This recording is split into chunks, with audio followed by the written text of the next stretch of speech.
O século XIX na Inglaterra foi marcado pelo que chamamos de Era Vitoriana, a época em que a Rainha Vitória do Reino Unido estava no mais alto cargo da monarquia inglesa, que era o que governava o país na época. Esse período foi marcado pelo domínio do Império Britânico no mundo, a consolidação da Revolução Industrial, o avanço científico e tecnológico e, principalmente, a sociedade da época, onde existiam monarcas, nobres, aristocratas, burgueses, a classe média e a classe trabalhadora, que formava e ainda forma a maioria da população. Porém, não se engane ao achar que esse período foi algo bonito, já que, por exemplo, o Reino Unido tinha colônias em outros países, lugares esses que foram dominados pelo Império, onde o trabalho era forçado e os países eram explorados, com grande parte das riquezas do local indo diretamente para o bolso da alta sociedade britânica. Infelizmente, até os dias de hoje, os homens são dominantes no quesito de poder, autoridade, privilégio e controle. Mas, na sociedade da era vitoriana, isso era ainda mais forte, onde homens eram dominantes e as mulheres submissas, tendo que se dedicar ao lar, à família e à educação dos filhos. Tendo um pouco do contexto desse período, não é surpresa imaginar que, principalmente nas classes sociais mais altas, o casamento arranjado era uma prática bem comum. Esse tipo de prática não visava exatamente a união entre os noivos, e sim a união entre os pais do casal, para formar alianças entre reinos ou por motivações políticas e financeiras. E a história de hoje se passa exatamente nesse contexto. A obra fúnebre de animação stop motion e musical, dirigida por Mike Johnson e produzida por Tim Burton, conta a história de um protagonista que estava prestes a se casar, no contexto dessa união sendo arranjada. Porém, por uma série de descuidos, esse protagonista acaba se casando com uma pessoa morta. Pode pegar aqui na minha mão e sejam bem-vindos à história de A Noiva Cadáver. Em um vilarejo deprimido localizado na Inglaterra, as notícias se concentram em um futuro casamento.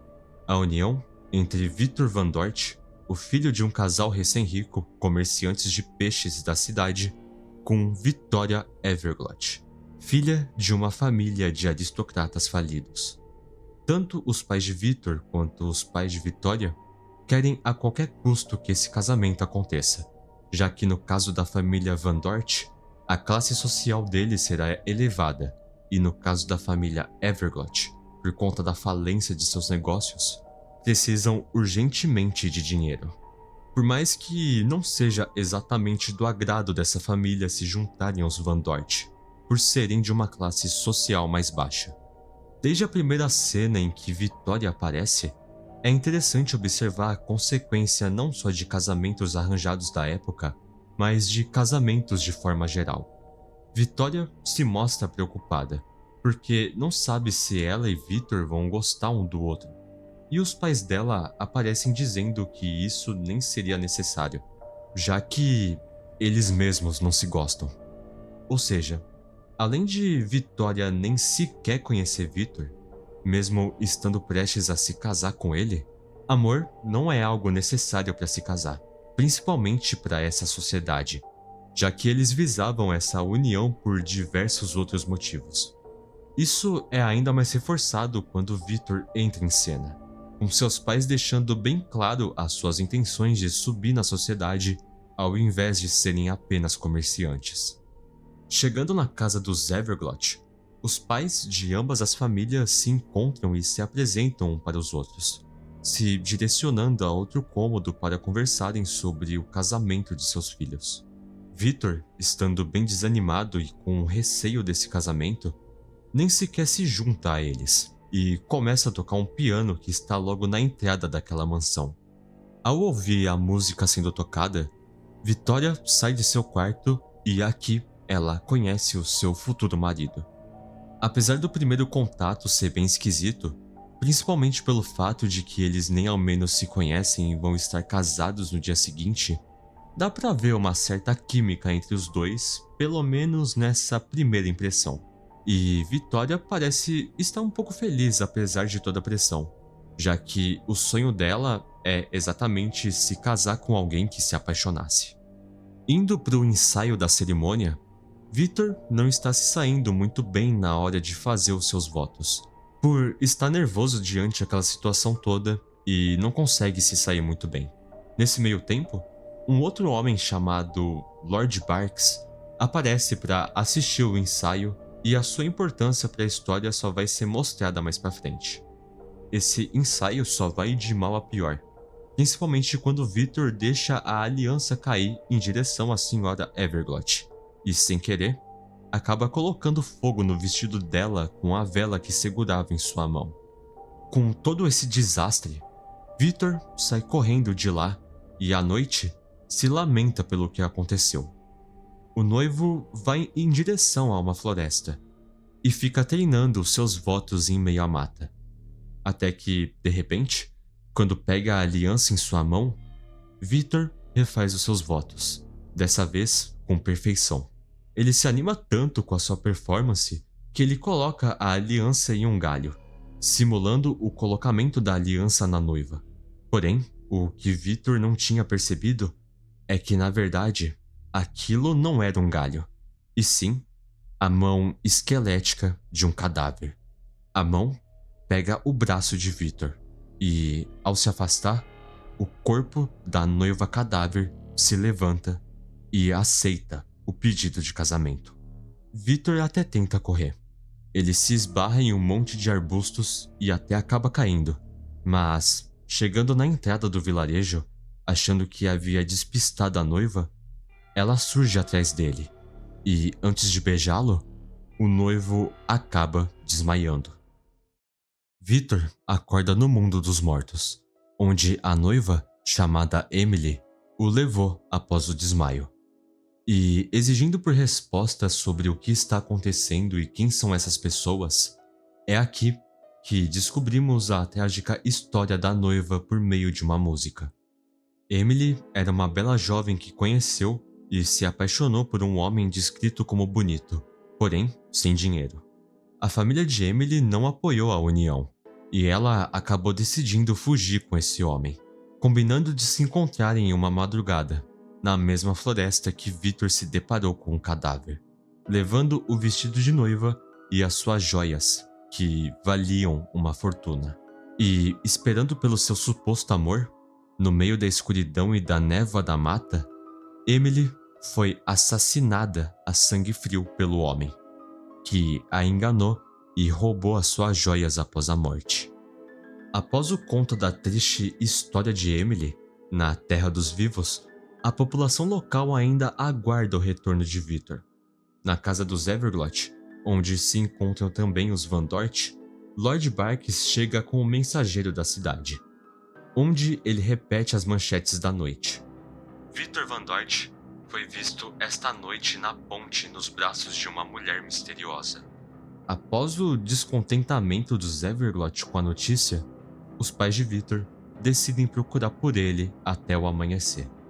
Enquanto isso, Victor está fugindo da noiva, mas depois de um tempo, Emily o alcança e os dois se sentam em um banco, onde finalmente ele descobre qual é o nome dela.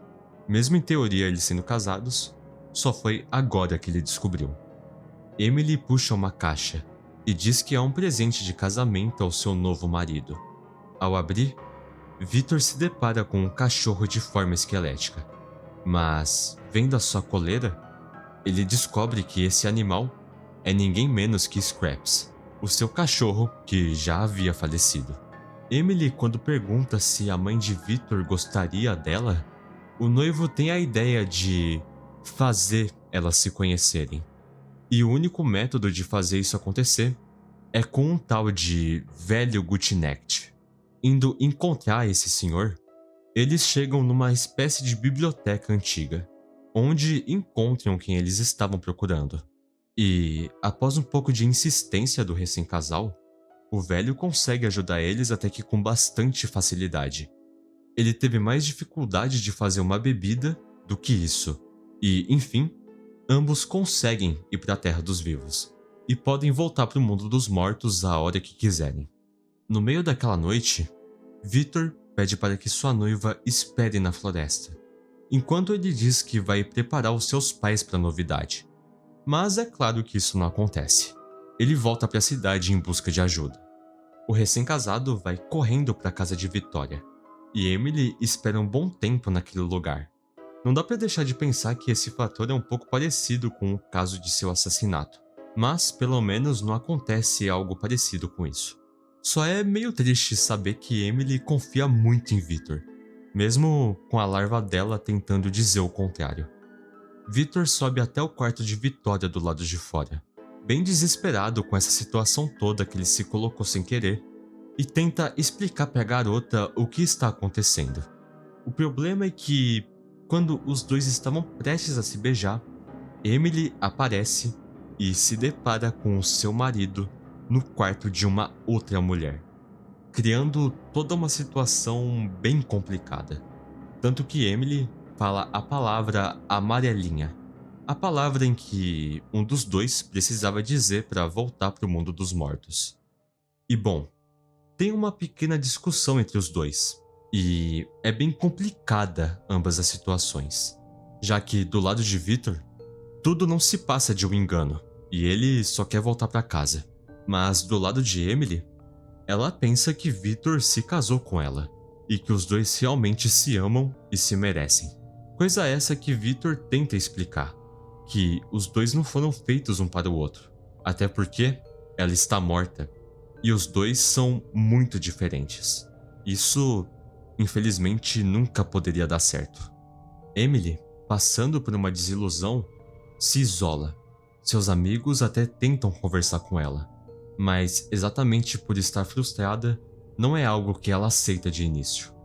Isso é algo que eu quero me aprofundar um pouco mais com o decorrer do vídeo no momento certo, mas não tem como deixar de comentar como Emily se compara com Victoria, e até mesmo se autodeprecia. Não exatamente por ela ser uma pessoa que faça muita autocrítica para si mesma, e sim pelo fato de Victor ter a recusado. É muito triste ver esse lado da Emily. Parece que o único desejo da vida, ou da morte dela, seja exclusivamente se casar. Algo bem parecido com Victoria. Mas enfim, logo mais eu comento sobre isso. Enquanto isso, na Terra dos Vivos, na casa dos Everglot, Victoria conta aos seus pais a situação de Victor, que está casado com um cadáver. Porém, para eles, o que mais importou nessa história é que ele esteve no quarto dela antes de se casarem. E eles não acreditam na história, tanto que acabam trancando a jovem no quarto dela. Mas ela sabe que precisa muito ajudar Victor, e sai de sua casa pela sacada de seu quarto, quase sendo vista durante a fuga, mas conseguindo com sucesso ir até a igreja do pastor da cidade. Ao bater na porta da igreja, o pastor a atende, questionando o que ela fazia ali naquele horário, e Victoria insiste por sua ajuda, perguntando se os vivos se casam com os mortos. Explicando mais uma vez o que aconteceu com Victor, o pastor diz saber o que fazer, mas, na verdade, ele leva Victoria novamente para a casa de sua família. Enquanto a garota é trancada em seu quarto, aparece em cena o Lord Barks, que desaprova toda a situação e diz ser imperdoável alguém rejeitar a Victoria, e diz que se a jovem se casasse com ele, encheria a família Everglot de riquezas. A senhora Everglot pensa que a esposa de Lord Barks seja uma mulher de sorte, mas o homem revela que não é casado, já que anos atrás, uma tragédia levou a sua noiva, e quando se está sozinho, o dinheiro não faz o menor sentido. No dia seguinte, os Everglot entram no quarto de Victoria, onde anunciam para a jovem que ela se casará com Lord Barks.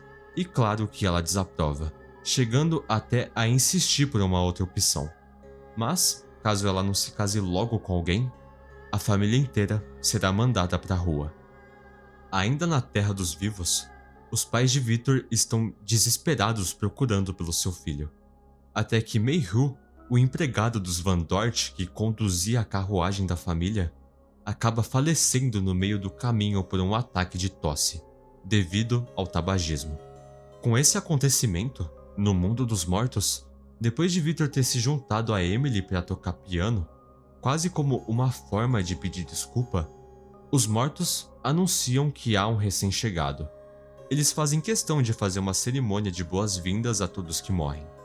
Victor imediatamente reconhece Meihu, o empregado de sua família.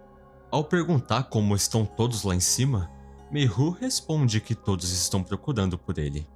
E em seguida, traz a notícia mais recente. Victoria vai se casar com Lord Barks à noite.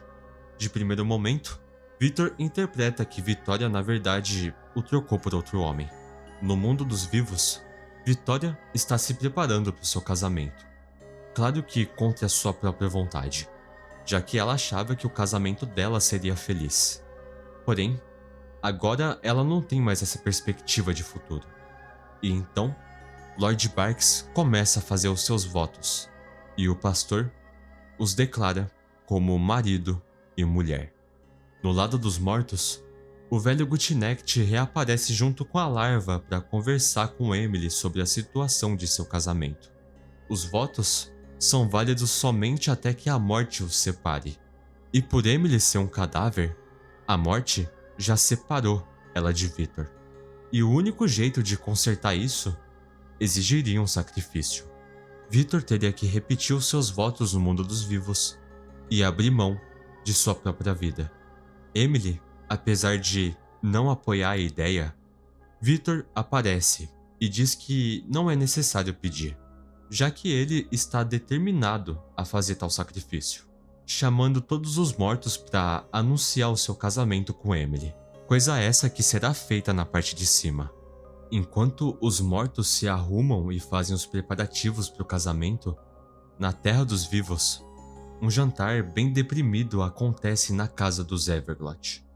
Lord Barks pede silêncio e, no meio de seu discurso de vanglória, a chama da lareira da mansão se abrasa com o fogo verde, e é nesse momento que os mortos se encontram com os vivos, criando um caos generalizado no jantar de casamento e assustando quase todos os convidados, com direito do Sr. Everglot ter a visão do cadáver de seu próprio avô. O caos se espalha não só para a mansão, e sim para a cidade inteira. Porém, por incrível que pareça, os mortos oferecem menos ameaça que os próprios vivos. E isso é mostrado a partir do momento em que pessoas começam a reconhecer os cadáveres de seus próprios familiares e amigos, gerando um momento muito bonito, apesar de bem mórbido. Na mansão, agora destruída, Lord Barks tem uma surpresa. Após dizer que ele e a sua nova esposa deveriam pegar todo o dinheiro da família e fugir, já que, em teoria, ele agora tem direito das posses dos Everglot, Victoria explica a situação financeira de sua família, e que, na verdade, quem salvaria eles da pobreza seria o casamento com o Lorde. Com os planos de Lord Barks saindo de suas expectativas, Victoria avista os vivos e os mortos indo em direção à igreja, onde está acontecendo a cerimônia de casamento. A noiva entra lentamente, se dirige ao altar e Victor a espera, com uma garrafa de veneno na mesa, até que Victoria aparece no meio da cerimônia, se aproximando sem fazer barulho. Victor começa com os votos, prometendo espantar a tristeza de Emily e que a sua taça nunca estará vazia, já que ele sempre será o seu vinho. Na vez de Emily, ela também jura as mesmas coisas, mas ao colocar o veneno na taça, ela se depara com Victoria no fundo, observando a cerimônia. Emily começa a repensar e reconsiderar. Na hora em que Victor vai tomar o veneno, ela o impede e então diz que não pode fazer isso. Segundo ela, isso está errado. Ela era uma noiva. Os seus sonhos foram roubados e agora, apesar de amar Victor, não é a ela que ele pertence. Emily chama por Victoria e junta a verdadeira noiva com seu marido. Isso já seria um final relativamente feliz. Mas nesse momento, Lord Barks entra em cena, deixando claro que Victoria ainda é a sua mulher. Mas algo inesperado acontece. Tanto Emily quanto o Lord se reconhecem. E aqui descobrimos que, esse tempo todo, Lord Barks é o assassino de Emily. Após fazer Victoria de refém, Victor começa uma luta breve com o assassino. Ele até resiste por um tempo, mas acaba perdendo a sua arma. No chão, na hora em que o Lorde vai finalizar Victor, Emily entra na frente do golpe, e por estar morta, não acontece nenhuma consequência. Barks, mesmo perdendo, ainda tenta ao máximo amaciar o seu próprio ego, querendo fazer uma espécie de brinde para Emily. E nisso, ele acaba tomando o veneno que estava na taça, pois ele não fazia ideia de que aquilo não era vinho. Barks acaba sucumbindo por envenenamento, e agora, por ser um cadáver, os outros mortos fazem questão de cuidar dele. Finalmente, depois de todo esse tempo, Victor e Victoria finalmente podem ficar juntos. Apesar de Victor ter feito uma promessa, Emily deixa claro que ele manteve a sua palavra. Ele a libertou, e que agora ela pode fazer o mesmo por ele. Emily, agora liberta de sua dor, liberta de sua tragédia, se desfaz e se transforma em várias borboletas, voando naquele céu escuro, iluminado pela lua cheia, finalmente se vendo livre de seu sofrimento. Bom, antes de falar as minhas opiniões e interpretações sobre o filme, eu queria reservar um tempinho bem rápido para falar sobre algumas teorias que existem em volta de A Noiva Cadáver. Diferente do meu vídeo de Coraline, onde eu falo sobre várias teorias, até porque o filme tem bastante simbolismo e poucas explicações para certos elementos, A Noiva Cadáver é bem mais direto e fechado. Várias coisas que são mostradas no filme já têm uma resposta, salvo algumas pequenas exceções de coisas que ficam em aberto. Essa obra, na verdade, vai ter muito mais interpretações diferentes de pessoa para pessoa do que teorias. Mas, em resumo, as que pelo menos eu encontrei são bem poucas e, sinceramente, a maioria delas não fazem o menor sentido. Então, eu preferi nesse vídeo fazer mais um apanhado bem rápido de algumas teorias do que falar e explicar com detalhes cada uma. Nós sabemos que Emily foi morta por Lord Barks, mas uma coisa que de fato fica em aberto é como ela morreu. Claro que pelo filme ser de uma animação com classificação indicativa para maiores de 10 anos, seria meio esquisito os produtores quererem explorar exatamente como foi a morte de Emily. Mas uma teoria que eu encontrei na internet a respeito dessa teoria foi que o Lord, apesar de ter assassinado Emily, ele não fez isso exatamente de uma forma direta. Emily foi enterrada viva mais ou menos um ano atrás.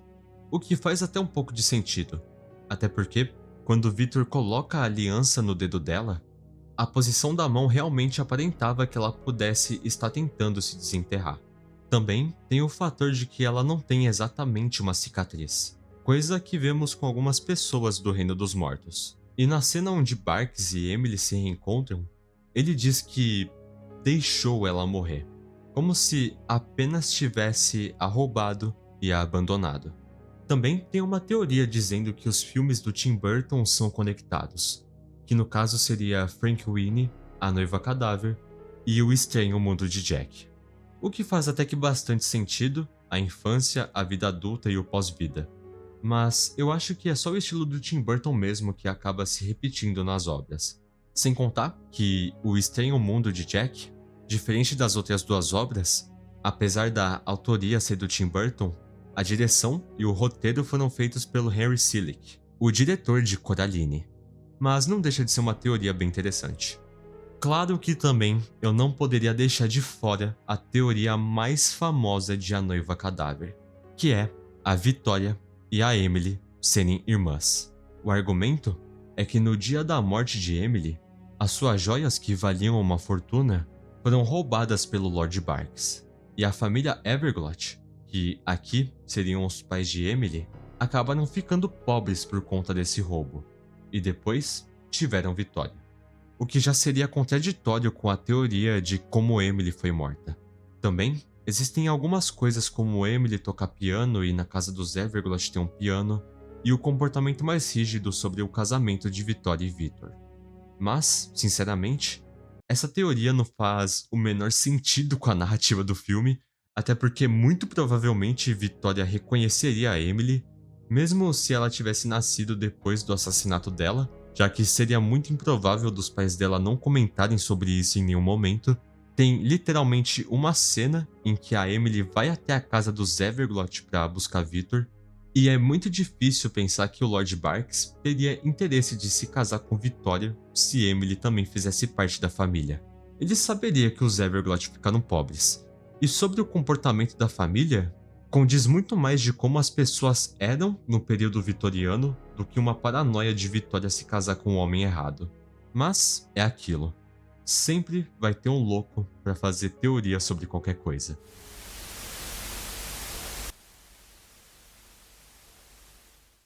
Pois é, a noiva cadáver me fez chorar naquela cena final em que Emily se transforma em borboletas. Eu não tava esperando que eu ia ficar tão emotivo com esse filme, mas fiquei. Eu sei que essa obra não deve ser levada a ferro e fogo, tem coisas ali que são claramente colocadas de uma forma mais inocente, vamos dizer assim, porque enfim, é um filme em que crianças podem assistir, mas eu acho que é interessante ter uma perspectiva e interpretação um pouco mais aprofundada e diferente dessa história. Uma perspectiva por uma visão mais adulta, que é o meu caso, por exemplo. Porque teve alguns elementos nesse filme que realmente me deixou bem pensativo e reflexivo enquanto eu assistia a ele. Eu acho que foi por isso que eu acabei chorando no final. No caso, eu não preciso ficar dizendo o quão esse filme é maravilhoso. Eu recomendo muito cada um de vocês assistirem ou reassistirem. A técnica de animação stop motion com musical é incrível, e olha que eu nem gosto de musical, mas enfim, eu gostaria de focar em outras coisas para falar de opinião. Logo no início, a gente vê uma situação que é normalizada pela época e que hoje em dia temos uma visão muito diferente, que é exatamente o casamento arranjado. Apesar de ser uma prática que ainda existe, é muito bizarro pensar como uma situação dessa é extremamente complicada, porque isso vem muito mais de uma decisão dos pais dos noivos do que os próprios. Não é à toa que o Victor e a Vitória nem sequer se conheciam. Foi meio que na pura sorte eles terem se dado bem, e é muito doido pensar como o sonho de vida da Emily e da Vitória é o casamento.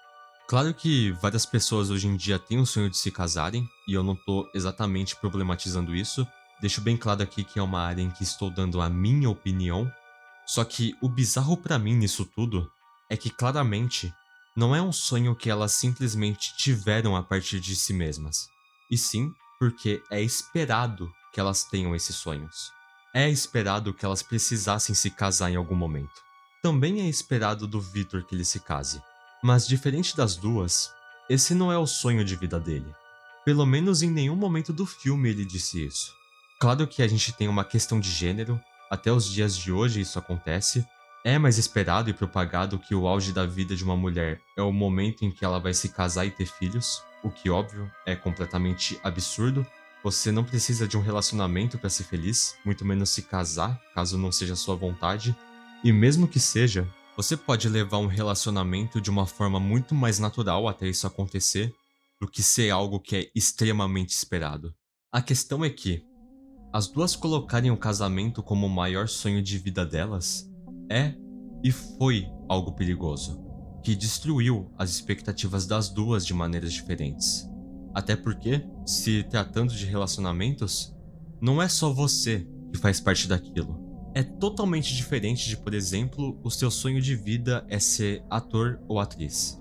Claro que você vai passar por pessoas nesse sonho, pessoas que vão te ensinar técnicas de atuação, você vai ter a aprovação de um público, você vai ter a aprovação de direção ou professores, mas nesse caso, É um sonho que diz mais a respeito da própria pessoa que quer seguir isso como profissão ou hobby. Já um casamento não envolve apenas uma pessoa, envolve um terceiro. E isso não depende apenas de você. E se depender, é porque tem algo muito errado. E a gente vê a quebra de expectativas com as duas noivas. No caso de Emily, ela largou toda a sua vida para trás para viver com uma pessoa na qual ela se apaixonou, sendo enganada e assassinada, e mesmo depois de morta, ela se apaixona por uma outra pessoa na qual a situação não se passou de um mal-entendido, e, no caso de Vitória, ela por um momento se casou com uma pessoa indesejada. E sem contar que, o que garante que ela e Victor vão ser felizes, sendo que eles estão se conhecendo agora? E esse filme também traz alguns elementos envolvendo autoestima e comparação com outras pessoas, principalmente na parte em que Emily é rejeitada por Victor, onde ela acaba se comparando com Vitória pelo simples fato dela estar morta, e a gente sabe que não foi culpa dela morrer, e mesmo se fosse, isso não seria motivo suficiente para se comparar com outra pessoa, pelo menos não um motivo racional. Tem a cena em que a mãe da Vitória diz pra filha que ela deveria apertar o espartilho ao ponto de ofegar enquanto falava. Os pais dela, inclusive, nem se gostam, mas é propagado pra Vitória que ela só vai ser o suficiente se ela se casar e se for da forma que os outros estão falando que ela deveria ser. No caso de Victor, a gente vê como é importante deixarmos as coisas bem claras para as outras pessoas, porque ele não deixou exatamente claro desde o início que ele não devia estar casado com Emily. Não é à toa também que as próprias atitudes dele, apesar de virem muito do medo, também são muito confusas. Ele primeiramente está assustado sobre o casamento com a Vitória, aí depois que ele se casa sem querer com a Emily, ele diz que a Vitória é a pessoa certa, mas depois decide abrir mão da própria vida para ficar com Emily, e no final ele volta para Vitória, não porque ele se arrependeu, mas porque Emily não deixou ele tomar o veneno.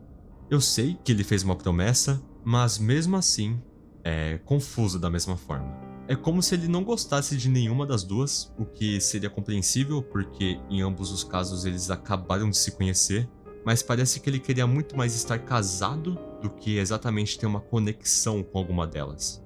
E, infelizmente, numa situação dessas, uma delas teve os seus sonhos arrancados, porque simplesmente a vida é assim. Nem tudo o que a gente deseja vai dar certo. E pelo menos teve um final relativamente feliz. Emily se libertou de seu sofrimento. Ela seguiu. Ela não é apenas os seus sonhos que deram errado. E claro que entre eles, não existe um maior culpado. O culpado é a sociedade da época, é a família do casal, e principalmente do Lord Barks.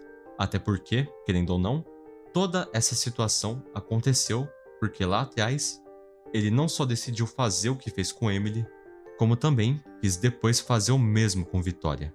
E eu sei que muito provavelmente não era essa a mensagem que o filme quis passar, mas ele me fez refletir muito sobre como a gente não pode basear as nossas vontades unicamente no que os outros querem pra gente. A gente não pode ficar dependendo de outras pessoas para seguir os nossos sonhos. A gente pode conviver com elas, crescer com elas e aprender com elas, mas nunca depender. Relacionamentos acontecem de uma forma natural e não com um objetivo final, sejam eles envolvendo amizades, família e, no caso desse filme, relacionamentos românticos.